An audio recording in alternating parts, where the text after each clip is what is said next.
Ah, vous voici. Bon. On peut commencer alors. Préparer un petit café. L'idée, voilà, c'est de prendre 30 minutes, de répondre un peu à toutes vos questions sur comment monter une agence propulsée par l'IA et bien d'autres choses. Des choses qui sont en rapport avec le business, d'autres avec la spiritualité, le mindset, bref. L'idée de cette vidéo, c'était vraiment de faire un format un peu différent, un peu plus proche, un peu plus de questions-réponses. Voilà, si vous avez du temps pour regarder ça, tant mieux.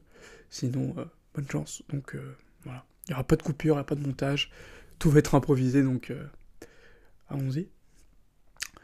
Donc première question qu'on m'avait posée, c'était pourquoi tu as choisi de te lancer dans le business des agences IA. Alors, c'est pas du tout par... c'est un peu par hasard que je l'ai fait.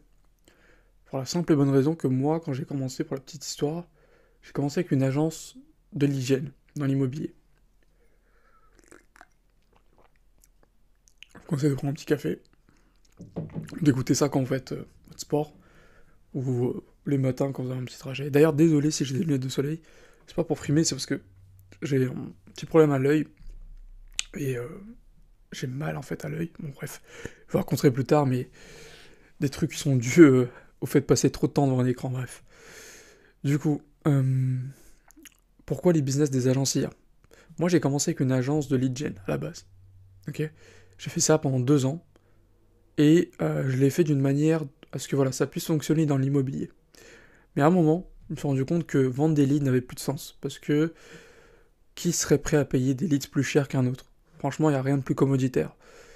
Pour ceux qui sont sur ma chaîne, ils savent que le mot commoditaire, il revient souvent. Ça veut dire le fait d'être remplaçable. Donc je me suis dit, ok, je vais transformer ça, je vais plutôt leur apprendre les bonnes pratiques de comment lancer des pubs, comment fixer des rendez-vous, comment bien les closer. Je vais le mettre sous forme d'infrastructure, donc je vais leur donner tous les systèmes et les process en place qui ont fonctionné pour mes meilleurs clients, toutes les meilleures campagnes, les meilleures séquences de mails, les meilleurs CRM, la meilleure structure de CRM, les meilleurs scripts de vente, les meilleurs scripts de relance, d'objection, bref, tout ça combiné à nos meilleures pubs, de l'IA vocale, ok, et une équipe d'agents IA qui font le suivi. Et ça, j'ai pu le vendre plutôt cher. Ok, donc on est passé de vendre des leads à 20, 50 euros à vendre une infrastructure qui coûte 3000, 5000, 10 000 euros. Voilà. Je pense que voilà, le but c'est pas de vous faire l'apogée de l'éloge de ce modèle. Si vous voulez avoir plus de détails sur ça, il y a plein de vidéos sur cette chaîne, vous allez vous trouver, donc on va parler d'autre chose.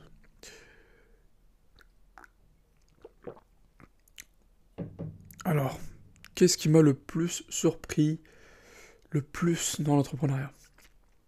Euh, Je pense que la chose qui m'a le plus surpris, c'est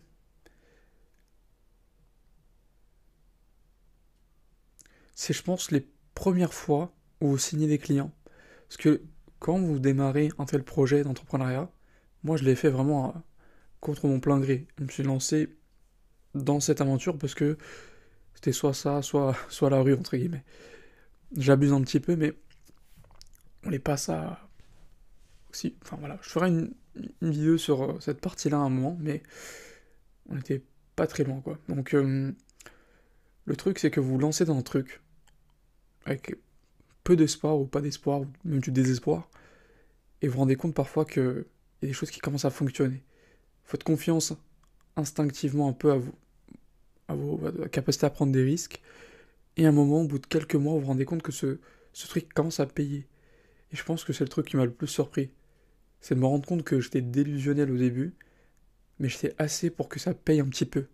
Et quand vous voyez ça, il n'y a rien de plus surprenant, il n'y a rien de plus frappant, de plus miraculeux, entre guillemets, parce que sur le truc là, enfin, je pense que tous les entrepreneurs, toutes les personnes qui se lancent dans le business savent à quel point il faut de la foi. Alors, pas forcément de la foi envers Dieu, il en faut bien sûr, enfin, c'est mon point de vue personnel, mais il en faut aussi au point de vue de soi. Et ça, il y a énormément de choses qui vont vous surprendre en tout cas.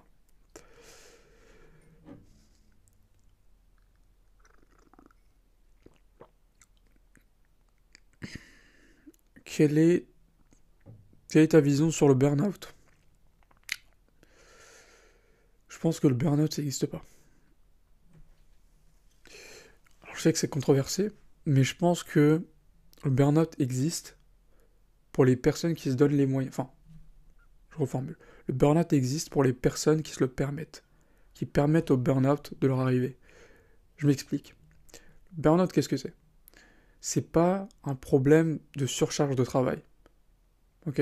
C'est un problème d'alignement avec ses objectifs, sa vision, qui fait que la moindre petite surcharge de travail les détruit totalement. Si je vous disais que demain vous étiez 20 heures par jour en train de bosser, mais sur votre passion, sur vraiment votre passion, et que vous pouvez faire ça toute votre vie sans aucun problème. Ça, voilà, ça ne vous poserait aucun problème. Et moi donc. Donc, c'est pas vraiment une question de surcharge, c'est une question d'alignement. Et je pense que la plupart des personnes ici doivent apprendre aussi à lâcher prise avec cette idée de bonheur. Le bonheur, ça n'existe pas. C'est une quête vaine. Si vous êtes là tous les jours en train de vous dire comment je fais pour être heureux, ça va aller nulle part, malheureusement. Ça, c'est une conception vraiment qui a été créée pas en Occident, mais je dirais quand même si. Je pense que c'est un truc du 21e siècle, de chercher le bonheur. Pas chercher le bonheur, faut chercher l'accomplissement. L'accomplissement, c'est juste le fait de se lever, d'avoir un objectif, un devoir, et c'est de faire tout son possible pour l'atteindre. Quand vous faites ça, vous vous sentez accompli. Vous sentez de l'épanouissement. Et il faut optimiser sa vie pour ça, plutôt que le bonheur. Parce que si je suivais le bonheur, ma définition de la liberté, ça serait de faire ce que je veux, quand je veux, avec qui je veux, comme je veux, bref. Sauf que ça, c'est pas du tout la liberté. Si tout le monde faisait ça, le monde serait un bordel pas possible. Ok, donc votre liberté commence là où... Non, votre liberté s'arrête, pardon, là où commence celle des autres.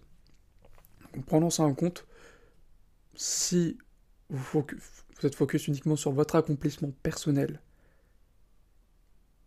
bah, non seulement vous allez vraiment vous y plaire, en plus, la plupart du temps, ça dérange pas aller à la liberté des autres. Donc, voilà. Voilà ce que je pense un peu du burn-out, voilà ce que je pense un peu de tout ce qui touche à la charge de travail. En plus, sérieusement, quand j'ai commencé, je l'ai commencé par désespoir. J'ai littéralement passé des journées. J'avais un drive de malade où j'ai passé des journées à faire 10, 12, 13, 14, 15 heures par jour de travail non-stop. Et je dis pas que c'est sain, je dis pas que c'est faisable au début pour tout le monde, mais à un moment donné,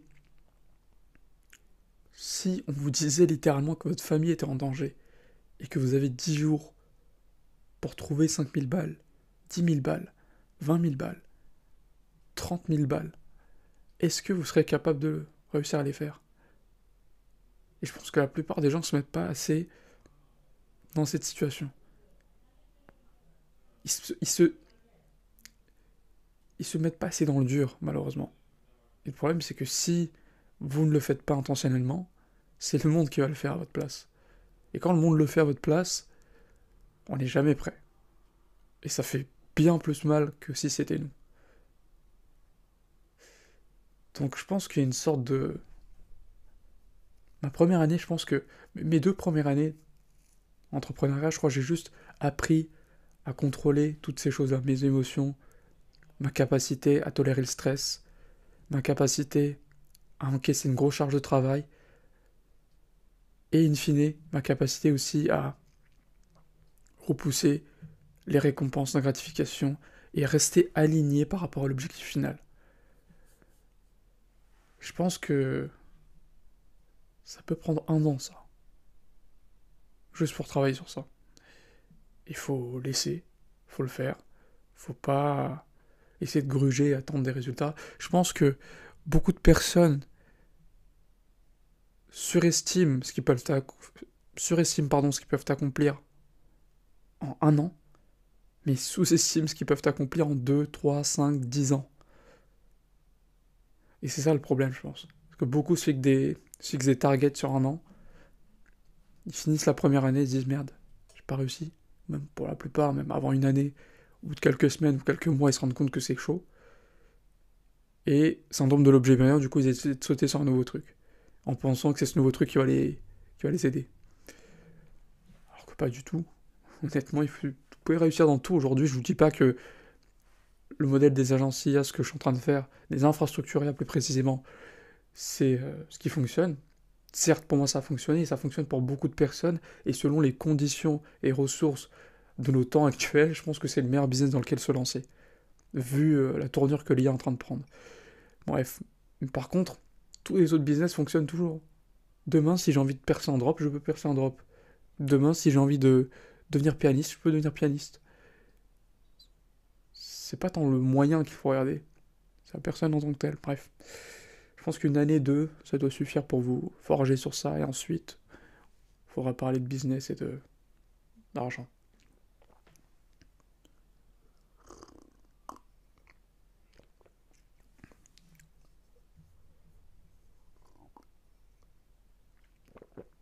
Ok. Quelle est la plus grande erreur que tu vois les débutants commettre? Alors, il y a plusieurs lectures de cette question. Est-ce que c'est sur le point de vue technique? Est-ce que c'est sur le mindset en général? Je vais essayer de répondre sur les deux. Sur le point de vue technique, je pense que il faut que chaque débutant puisse lire un livre qui s'appelle Ready, Fire, Aim. Ce livre-là explique les différentes phases d'une entreprise.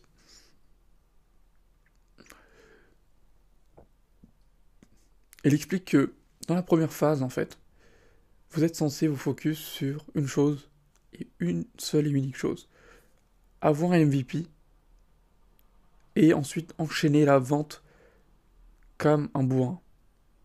Vous êtes censé avoir le minimum viable product, donc le produit viable, vraiment qui peut déjà être vendu à quelqu'un, ok, qui n'a pas besoin d'amélioration. Et ensuite, vous allez demander s'il y a des améliorations à faire au marché. C'est pas moi qui va vous dire si votre produit est bon, c'est pas votre tonton, votre oncle, votre chien, votre chat, non. Personne. C'est le marché. Et le marché, il n'y a qu'une seule façon de le contacter. C'est pas Snap, c'est pas Insta, c'est pas le téléphone, c'est pas par message, c'est pas par mail. C'est directement un appel de vente. Donc vous devez faire le plus d'appels de vente possible. Essayez de prospecter le plus possible. Restez dans cette zone d'inconfort le plus longtemps possible pour pouvoir comprendre si votre produit est viable. Et le problème, c'est que dans cette phase-là, vous allez avoir des problèmes, vous allez avoir peut-être la partie produit, vous allez peut-être aussi avoir du mal à contacter ces personnes. Enfin, déjà, trouver leur contact à ces personnes-là, c'est un obstacle. Ok. Contacter ces personnes, les faire susciter leur intérêt pour qu'ils prennent un rendez-vous, les préqualifier et faire le pitch. Vous avez déjà ces 5 phases-là qui vont rentrer en plus du fait que votre produit est bon ou non. Et c'est ça la plus grosse erreur chez les débutants, c'est le manque de rigueur et d'agressivité dans l'acquisition. Toutes les personnes qui rentrent dans notre programme passent par une phase très rapide de création de produit, d'un produit viable, vraiment, très rapide. Et ensuite, on passe directement sur l'acquisition client. On passe directement dans le nerf de la guerre. On sait que quand on rentre un débutant dans notre programme, entre le moment où il intègre le programme et le moment où il se lance dans le grand bain, il faut que le laps de temps soit le plus court possible. Ok? Parce qu'on n'a pas la prétention de dire qu'un débutant va réussir va vraiment réussir avec notre programme. C'est le marché qui va lui donner les réponses. Donc ça, c'était sur la partie technique. Sur la partie plus mindset, c'est ce que je disais tout à l'heure, c'est que la plupart des débutants surestiment ce qu'ils peuvent faire en 1 an, mais sous-estiment ce qu'ils peuvent faire en 2, 3, 4, 5 ans. Ok? Donc, fixer, c'est comme la prestation de service. Quand vous vendez des services, c'est pas qu'une question de produit, c'est une question de fixation des attentes.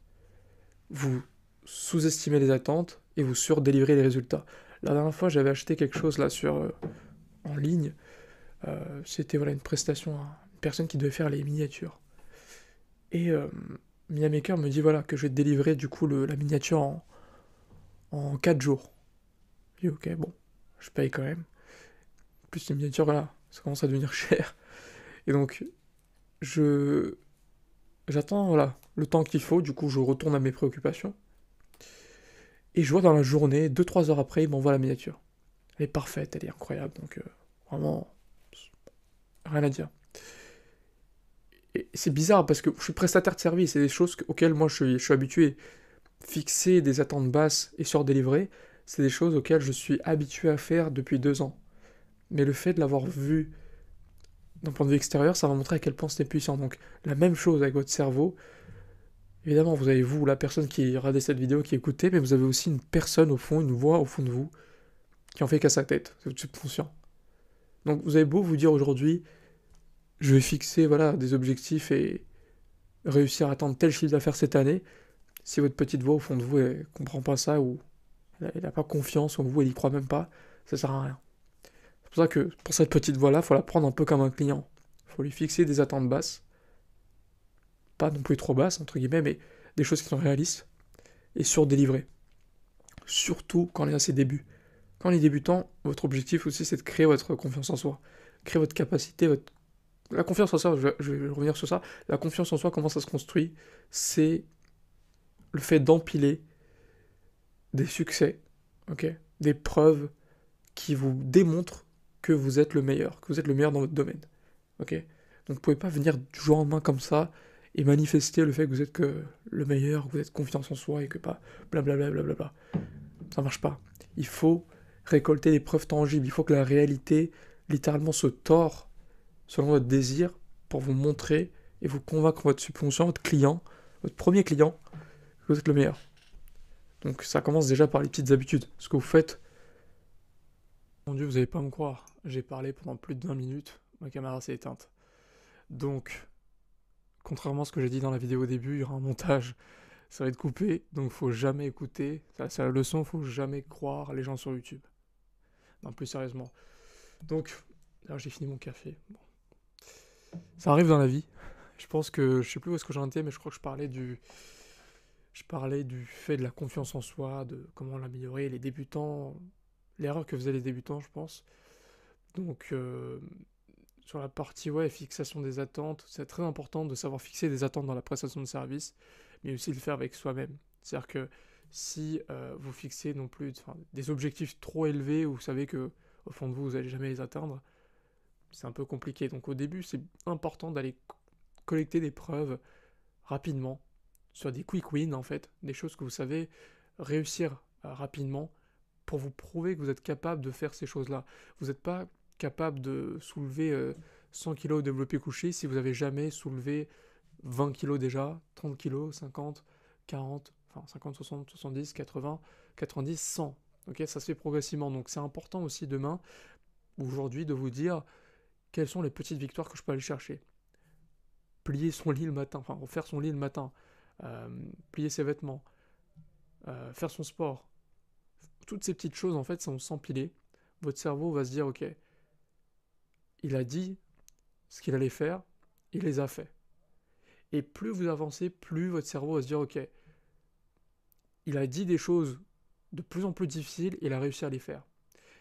Et à mesure que vous faites ça, vous allez vous rendre compte que ça va se faire dans le business aussi. Il a dit qu'il allait signer 3 clients ce mois-ci, il a réussi à le faire. Il a dit qu'il allait signer 10 clients ce mois-ci, il a réussi à les faire. Il a dit qu'il allait signer 20 clients ce mois-ci, il a réussi à les faire.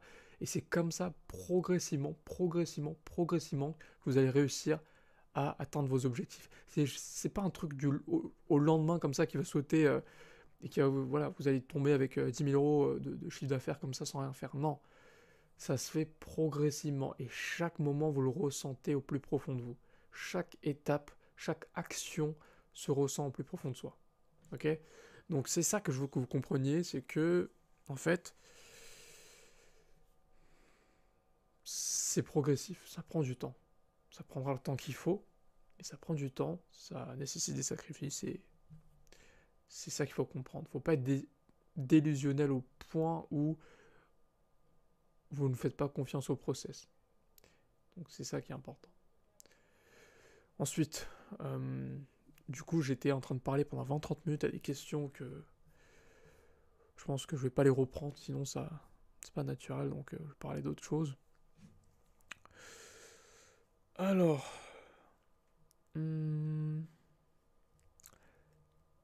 quelle est la meilleure industrie, quelle est la meilleure niche dans laquelle je peux me lancer? Alors, je pense que les meilleures niches, c'est très simple. Je pense que dans l'IA, en tout cas pour vendre des infrastructures IA, il faut aller dans les niches aujourd'hui où il y a des activités commerciales qui ont besoin de l'IA. Ok. Donc moi, quand j'ai lancé mon agence au début, c'était de la génération de leads. Donc ce que je faisais, c'est que je lançais des publicités pour des agences IMO, je leur apprenais à lancer ça et je fixais des rendez-vous. Le truc, c'est que je me suis rendu compte qu'il y a de l'IA qui pouvait être intégrée là-dedans, je l'ai fait, ça a bien fonctionné. Donc de la même manière, on a aidé des personnes ensuite dans la niche du solaire, la niche des assurances, la niche du bâtiment, etc., etc. Donc je vous conseille d'aller dans toutes les niches. En fait, vous avez des activités euh, commerciales où vous avez besoin de lead, vous avez besoin de générer du lead. Ça, c'est le premier truc. Deuxième truc, vous avez aussi les activités où en fait il va y avoir beaucoup de tâches à automatiser. Okay, donc d'abord, la première chose à régler, c'est obtenir plus de clients. Ensuite, deuxième chose, c'est comment je peux réduire le temps passé par mon client sur des tâches futiles. Ça arrive dans un deuxième temps.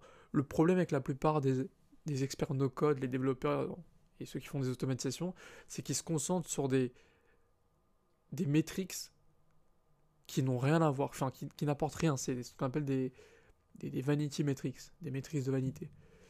Ok, c'est ces trucs sur le paraître, ça a l'air beau, on gagne 2 heures, 30 minutes pour faire telle tâche ou telle tâche, mais est-ce que cette tâche de base était importante? Je pense pas. Tous les cerveaux d'ingénieurs, regardez Elon Musk, la façon dont ils opèrent, c'est que d'abord, ils vont vérifier si une tâche, elle est nécessaire ou non. Si est-ce qu'elle est vraiment importante ou non. Si elle est importante, là, on essaie de l'automatiser. Si elle n'est pas importante, on le supprime. Donc la première chose à faire, c'est supprimer les tâches qui ne sont pas nécessaires. Ok? Bref, je ne vais pas rentrer dans un virage là, mais pour répondre rapidement à la question, les meilleures niches, c'est sélectionner une niche où il y a une activité commerciale qui est drivée par la génération de leads. Vous mettez en place de l'IA, vous leur apprenez à obtenir des clients grâce à une équipe d'agents IA. Une fois que ça c'est fait, vous automatisez les tâches métiers, et ensuite, vous créez une infrastructure autour de tout ça. Ok. Une fois que vous aurez fait ça, vous allez récolter énormément de cash en vendant ces infrastructures parce que ça va coûter 3000, 5000, 10 000 euros pour vendre ces infras. Vous allez accumuler plus de cash que quelqu'un qui vend juste des petites automatisations par-ci par-là, qui fait de la génération de leads par-ci par-là. Et avec ce cash-là, vous aurez assez de filets de sécurité cette année pour allouer ce cash là où il y a de l'innovation, là où il y aura des nouveaux outils, là où il va falloir faire des dépenses en recherche et développement. Aujourd'hui, toutes les plus grosses boîtes, ok, sont en train d'investir massivement dans la R&D, ok, pour trouver de nouvelles solutions sur l'IA. Donc vous, en tant que prestataire, c'est la même chose que vous devez faire. À votre échelle, vous devez avoir du cash de prévu pour investir dans des outils dans l'IA, dans votre niche, pour être sûr que vous êtes à la pointe de la technologie. Donc, c'est important, ok? C'est très important de faire ça. Et une fois que vous aurez ça, je pense qu'à ce moment-là, vous allez tomber sur des opportunités incroyables et ça va. Je pense que cette année, prochaines années, vous allez littéralement avoir affaire à énormément de création de richesse. De gens qui vont d'abord lancer des agences, qui seront sur une pile de cash, qui vont lancer des projets comme ça. Un client qui m'appelle, c'est full impro, mais non, je vais pas répondre malheureusement, désolé. Du coup, ouais, on va voir énormément, je pense, de personnes qui vont. Je vais juste mettre. On ne pas déranger, voilà. On va voir énormément de personnes qui vont se retrouver à monter ce genre d'agence, récolter du cash, lancer des solutions de SaaS ou des choses comme ça un peu par hasard, entre guillemets, mais qui veulent tester rapidement et qui vont se retrouver multimillionnaires. Je le vois. Je le vois arriver. Euh, un milliardaire, je dirais, Sam Altman le dit très bien. Je pense que. Enfin, il pense, selon lui, qu'on va voir apparaître les premières entreprises valorisées à plus d'1 milliard avec juste un seul employé. Et j'y crois vraiment parce que c'est.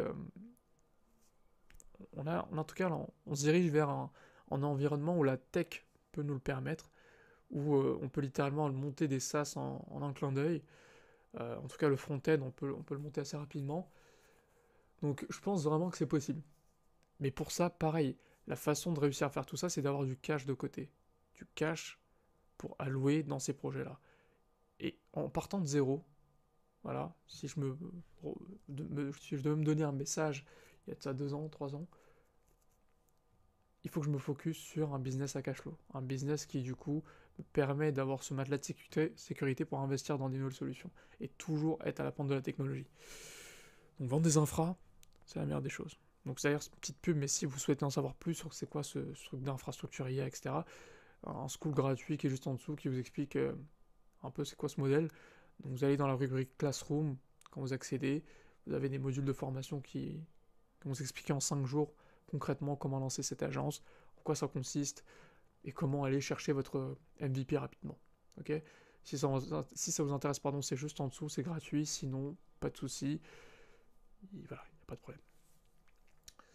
Donc, ouais, je pense que c'est ça, par rapport aux niches. Donc, allez dans une niche qui a fort potentiel, faites de l'acquisition client et ensuite vendez, réglez les problèmes métiers et ensuite faites-en une infrastructure. Ensuite,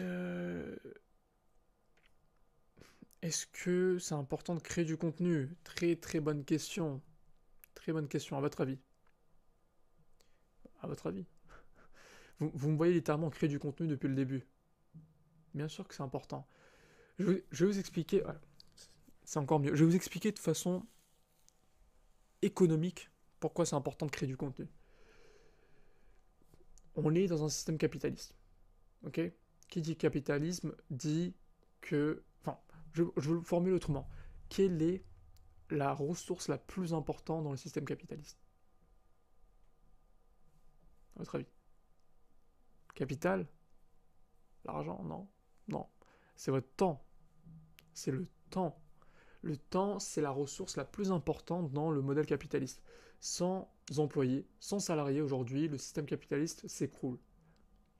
Et donc si on prend en compte ça, si on prend en compte en plus le fait que plus en plus de ces salariés, plus en plus de ces personnes passent du temps sur les réseaux sociaux, ok, parce que le système capitaliste, c'est payer, capital, hein, capital, c'est donner du capital, mais en échange de quoi? En échange de votre temps.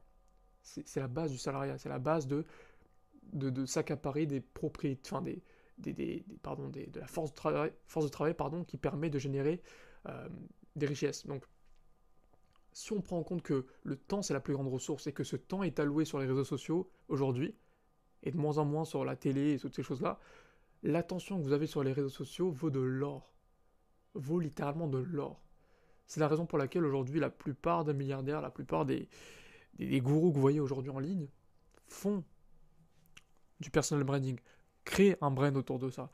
Les personnes les plus riches de la planète, vous voyez Cristiano Ronaldo qui se lance sur YouTube, vous voyez Conor McGregor qui devient milliardaire presque milliardaire en quelques mois, alors qu'il n'a aucune expérience dans le business. Vous voyez The Rock, pareil, qui devient milliardaire grâce à sa marque de tequila. Bref, vous avez littéralement les plus grands milliardaires de la planète qui se lancent sur le personal brand. Elon Musk, l'achat de Twitter, c'est du personal brand. Ray Dalio, pareil. Bref, c'est tous des gens qui se lancent sur le personal brand parce que le nouvel or aujourd'hui, c'est l'attention des gens. La raison pour laquelle vous m'écoutez jusqu'à maintenant, la raison pour laquelle je fais du contenu, c'est aussi parce que ça m'est profitable. C'est une sorte d'actif que je crée dans cette nouvelle économie, l'économie de l'attention d'ailleurs, qui va me permettre plus tard de me tirer des dividendes. Et même maintenant, ça me tire des dividendes, en toute transparence. Ok? Donc, c'est un truc que vous devez tous faire. Je pense que 2025, les gens qui ne créent pas du contenu sont bêtes. Vraiment. Ça veut pas dire par contre que tout le monde doit créer du contenu. Je vais reformuler autrement. Enfin, tout le monde doit créer du contenu, mais tout le monde n'est pas prêt pour créer du contenu. Ou plutôt du contenu intéressant. Pourquoi? J'essaie de réfléchir à ma réponse. Pour la simple et bonne raison qu'en fait, tout contenu n'est pas bon à consommer. Ok? Le contenu que vous regardez aujourd'hui, que je vous explique, c'est parce que j'ai de l'expérience, j'ai passé du moment dans les tranchées, je suis revenu et je vous fais un feedback de ça. Donc, ça a de la valeur. Vous êtes sûrement en train d'écouter ça, en train de manger quelque chose, en train de faire votre séance à la salle, ou vous êtes en train voilà, de bosser, bref, faites ce que vous voulez. Pas de trucs bizarres en tout cas, mais voilà. Euh, vous écoutez mon contenu, vous écoutez le contenu de ces personnes parce que voilà, vous faites des choses. Le truc c'est que ce contenu est intéressant parce que j'ai une expérience. Mais beaucoup de gens voient cette opportunité du personal brand et se lancent dans la création de contenu sans aucun cachet, sans avoir fait quoi que ce soit d'intéressant. Et ils pensent que le marché va les récompenser, ou le marché va les écouter. Alors que pas du tout. Il faut que vous passiez du moment dans l'arène. Il faut que vous montez dans l'arène, que vous battez, que vous revenez avec des leçons et que vous venez partager vos expériences. Ou en tout cas, pas forcément que vous avez accompli. Ça veut pas dire que vous avez accompli des choses extraordinaires. C'est-à-dire que même pendant que vous vous battez, vous pouvez documenter. C'est là qu'on a vu tout le mouvement des buildings publics qui s'est lancé. C'est là qu'on a vu vraiment toutes les personnes voilà, créer des business en partant de zéro, qui ont documenté leur journée et qui ont réussi à devenir très intéressants. Aujourd'hui, si je devais commencer une agence d'infrastructure IA, comment je m'y prendrais? J'essaierai avec Perplexity rapidement voilà, de trouver une niche, trouver un produit, trouver une façon de régler le problème de l'acquisition client pour cette niche-là. Et en soi, c'est assez rapide, vous allez dans mon school, vous allez trouver rapidement comment faire. Ensuite, je commence à prospecter très très agressivement, comme je l'ai dit. Dans la première phase de votre boîte, vous devez vous focus sur trouver un MVP et ensuite aller prospecter comme un bourrin. Vous devez respirer matin, midi, soir avec de la prospection et de la vente. Ok, c'est le marché qui vous donnera des réponses. Et pendant que vous faites ça, vous commencez ensuite à documenter une fois que vous avez des premiers clients. Une fois que vous commencez à mettre vos premières structures, vos premiers résultats, vos premiers rendez-vous que vous fixez pour vos clients, hein, pas pour vous, vous commencez à documenter ça. Ce qui va se passer, c'est que vous allez attirer l'œil d'autres clients similaires qui souhaiteraient qu'on leur installe ça. Et c'est là que vous allez pouvoir créer votre infrastructure, créer votre modèle et attirer du client. C'est uniquement comme ça. Quand Alex Hormozy il avait lancé Gymlaunch, parce que le modèle d'infrastructure IA s'est inspiré de Gymlaunch, ce qu'eux ils faisaient. Gymlaunch, ce qu'ils faisaient, c'est qu'ils installaient une infrastructure d'acquisition client pour des salles de sport qui gagnaient à peine 30 000 balles à l'année. Et ils facturaient ça plus de 40 000 dollars l'installation. C'est énorme. Enfin, le coût total c'était 40 000. Au début, je crois qu'ils mettaient 16 000 et ensuite tout le reste c'était payé en plusieurs fois. Mais l'idée c'est que lui, quand il a commencé à vendre ses infrastructures, il a créé du contenu. Il a créé du contenu sur ce qui fonctionnait pour lui. Il a créé un e-book qui s'appelle les 7 modèles pour les salles de sport, il me semble, un truc comme ça, ou Gymlaunch Secret. Il a créé cet e-book, il a documenté tout ce qu'il a fait pour les salles de sport, c'est devenu très connu, il a lancé des publicités dessus, et forcément, du coup, ça a attiré des gens. Mais du coup, l'essence même, c'est qu'il a créé, enfin, il avait quelque chose de tangible et d'intéressant. Ok? La création de contenu, la publicité en ligne, c'est un amplificateur, ça amplifie quelque chose qui fonctionne à petite échelle. Si vous n'avez rien à amplifier, vous n'avez rien. 0 multiplié par 1 million, ça fait toujours 0. Donc, ayez au moins un truc d'intéressant, et ensuite vous pourrez le multiplier. Donc voilà un peu mon point de vue sur la création de contenu.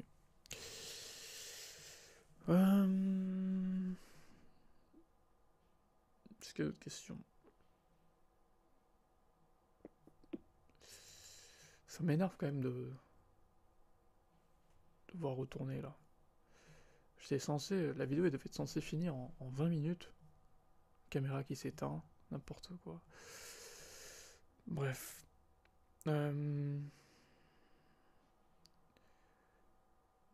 Alors, comment tu gères les attentes irréalistes des clients? Comme j'ai dit, la prestation de service, c'est bien fixer les attentes. Je dirais que c'est 40% de prestation et c'est 60% de fixation des attentes. On sous-estime les attentes, on surdélivre les résultats. C'est la base de la prestation. Et pour ça, comment on le fait? Bah, déjà, le produit. Quand vous vendez de l'acquisition client, moi je peux très facilement aujourd'hui sortir un calculateur de rentabilité pour mes clients. Donc, en appel de vente, on a un process où on a des scénarios, scénario 1, scénario 2, scénario 3, scénario 4, en allant du plus optimiste au plus pessimiste. Et en utilisant ça, en fait, ce qu'on va faire, c'est qu'on va simplement montrer au client qu'est-ce qui peut lui arriver dans le meilleur des cas et dans le pire des cas, en investissant tel budget et en prenant en compte ces taux de transformation. Donc en fait, on lui montre juste ce qui peut se passer dans tous les cas. Et on prend le pire des cas, ok, le scénario 4, et on prend 20% de réussite de ce scénario-là. Donc on prend déjà le pire scénario, et en plus on prend 20% d'atteinte de ce résultat-là. Et ça, en fait, c'est le prix qu'on facture. Comme ça, en fait, on est tout le temps sûr qu'on va surdélivrer. Donc voilà, c'est bête et méchant, mais c'est un peu ça qu'on utilise, nous, perso, pour bien fixer les attentes. Et le prix, en fait, il fait partie de cette process de fixation des attentes. Donc vous pouvez faire ça. Si vous ne faites pas d'acquisition client, c'est là que ça devient technique. C'est pour ça que moi, je conseille à tout le monde de faire de l'acquisition client. C'est simple comme bonjour. Mais si vous ne faites pas ça, faut trouver un autre moyen. Là, je sais pas comment vous aider, quoi.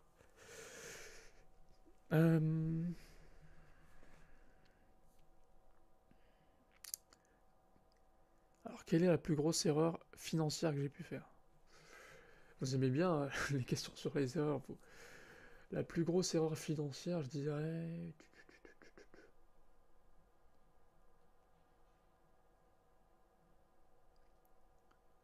Être resté fiscalement en France? Non, je rigole.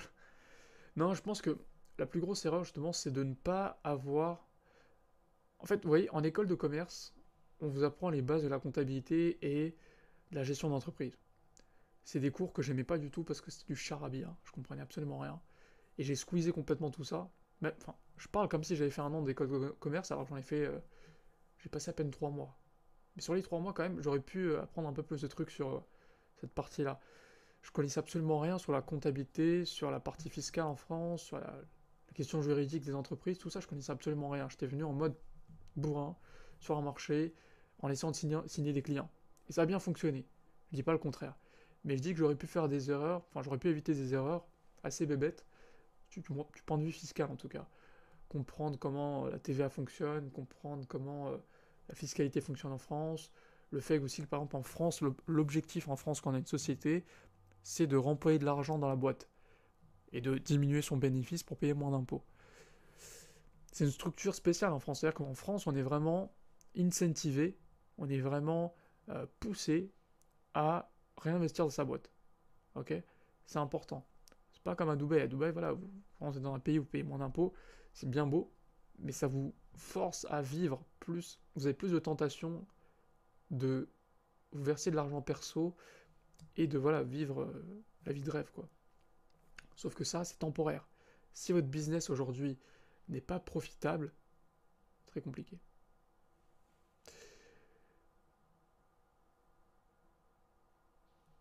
Donc ce que je conseille à tout le monde vraiment, c'est de réinvestir dans sa boîte jusqu'à que cette boîte soit vraiment autonome, que vous ayez une team, que voilà, vous ayez vraiment une team de e-players, et là, vous faites un move de cash flow. Là, vous bougez à Dubaï ou quoi que ce soit. Je pense que c'est la meilleure des choses. C'est un peu ce vers quoi j'essaie de me diriger, mais voilà. Je pense que j'ai du moment avant de m'expatrier ou faire quoi que ce soit. Et au début, en fait, je voulais trop m'accaparer j'ai envie de dire, du cash flow de mon business, et au détriment, en fait, de sa bonne santé financière, entre guillemets. Donc, c'est important. Je pense qu'on est bon. Ouais, je pense qu'on est déjà bon pour cette première session. Je pense que, ouais. En tout cas, ouais, c'était bien, c'était cool, même si il y a des petits problèmes techniques.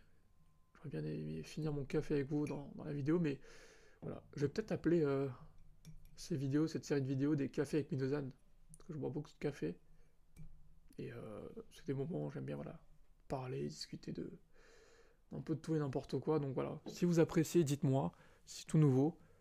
Je sais que c'est pas le genre de contenu qui est censé aider ma chaîne, mais enfin, du point de vue technique, ça aide pas ma chaîne, quoi. C'est pas le genre de contenu voilà, qui est intéressant. Mais j'aime bien faire ce genre de vidéos, des vidéos plus terre à terre, des vidéos vraiment, voilà, je peux vous parler directement comme ça, comme si j'étais en call avec vous. Donc voilà, si vous appréciez, dites-le moi dans le commentaire. Si je vois qu'il n'y a pas de retour, j'arrêterai totalement ce genre de vidéo et je retournerai bouder tout seul. Donc voilà. Tenez-moi au courant et puis on se dit à la prochaine.